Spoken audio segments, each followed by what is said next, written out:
Assalamualaikum warahmatullahi wabarakatuh, sahabat sekalian. Kali ini kita akan coba melihat politik, tapi mungkin dari dimensi nilai dan teladan. Dan ini merupakan konten dari buku yang berjudul Muhammad Sang Negarawan yang ditulis oleh Thohir Bawazir. Ini saya dapatkan dari sebuah artikel yang ada di pwmu.co. Menjadi negarawan, belajar kepemimpinan politik pada Nabi Muhammad, yang diresensi oleh M. Anwar Jailani, penulis buku Ulama Kritis Berjejak Manis, dan 9 judul lainnya.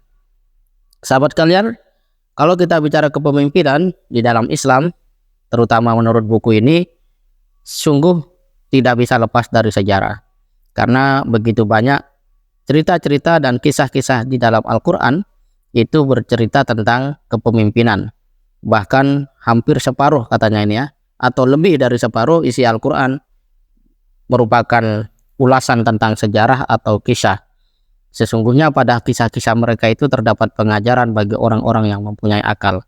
Saya tertarik kepada bagian akhir ya, tapi sebelumnya saya coba berikan sebuah uraian dari bagaimana sih Nabi Muhammad itu disebut sebagai seorang pemimpin teladan. Pertama, Nabi Muhammad itu senang bermusyawarah dalam pengambilan keputusan. Jadi tidak semena-mena gitu ya, tidak mentang-mentang karena beliau Rasul, ya maksum, bebas dari dosa, kemudian tidak menghargai sahabat-sahabatnya. Jadi kalau di dalam sebuah komunitas atau bahkan politik dan bernegara, ada pemimpin yang tidak bermusyawarah, alamat akan mendapat masalah. Ya, kira-kira seperti itu. Kemudian dalam urusan-urusan yang umat, ya keumatan, beliau mendahulukan yang prinsip untuk tujuan yang lebih besar. Nanti teman-teman bisa lihat secara langsung di situs itu ya, ada di deskripsi nanti. Rasulullah juga cerdas berkomunikasi dengan umat. Jadi dikenal sebagai komunikator andal dan orator ulung. Cara bertutur Rasulullah SAW sangatlah beradab, bahasanya tersusun indah dan mudah dipahami semua orang. Setiap perkataannya mengandung kebenaran, tepat sasaran, dan tidak berlebihan. Kalimatnya ringkas dan padat namun syarat makna. Wah, ini kalau ada politisi sekarang bisa seperti itu, keren.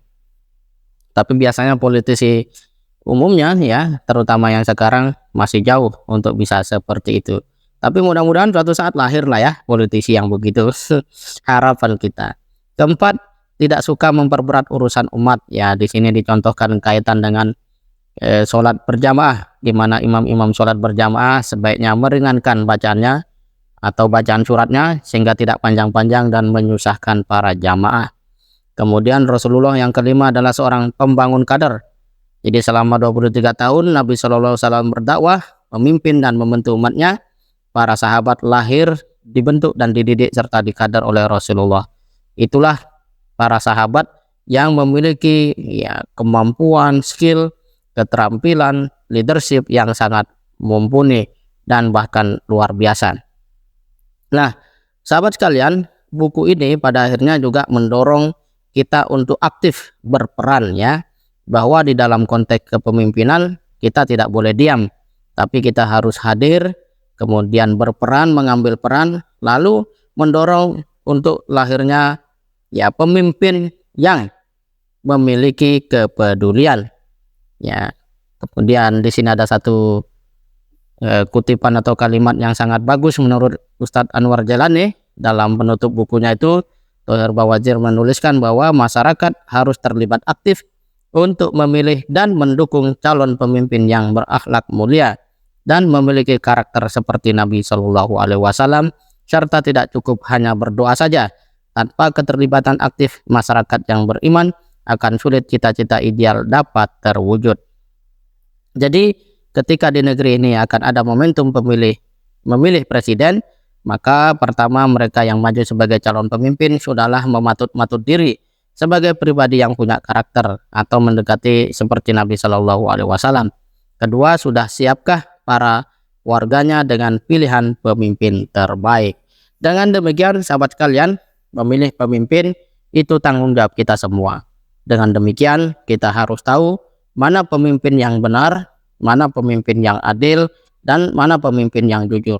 Cara mengetahuinya mungkin simpel saja ya, baca saja pernyataan mereka dari tahun ke tahun, kemudian kebijakan-kebijakan mereka, kemudian dihubungkan dengan pernyataan terbarunya, perilakunya, dan seterusnya. Dari situ kita akan mudah mengenal siapa mereka sebenarnya. Dan dengan cara seperti itu, maka kita secara pribadi ataupun tidak langsung turut serta menghadirkan pemimpin yang Indonesia butuhkan. Kita perlu ingat dan selalu ingat bahwa seorang presiden akan menentukan harga minyak, akan menentukan harga jalan tol, akan menentukan banyak harga lainnya. Walaupun bukan kebijakan presiden secara langsung, tetapi setidak-tidaknya kalau presiden itu baik dan mengedepankan kepentingan masyarakat, mereka akan berusaha melindungi, tidak kemudian membiarkan mereka membiarkan warganya dalam kondisi tidak bahagia karena sering naik harga pada hal-hal yang sesungguhnya masyarakat masih sangat membutuhkannya, sedangkan kapasitas ekonominya belum tumbuh. Inilah sebuah fakta yang menarik dari buku Muhammad Negarawan itu, sehingga mudah-mudahan kita semakin mengerti tentang urgensi politik dan lebih khusus tentang kepemimpinan. Semoga bisa membaca buku ini untuk diambil pelajarannya, atau setidak-tidaknya ikutilah kajian-kajian tentang Rasulullah SAW sebagai seorang negarawan, agar kita tahu mana politisi yang layak untuk kita pilih. Semoga bermanfaat. Assalamualaikum warahmatullahi wabarakatuh.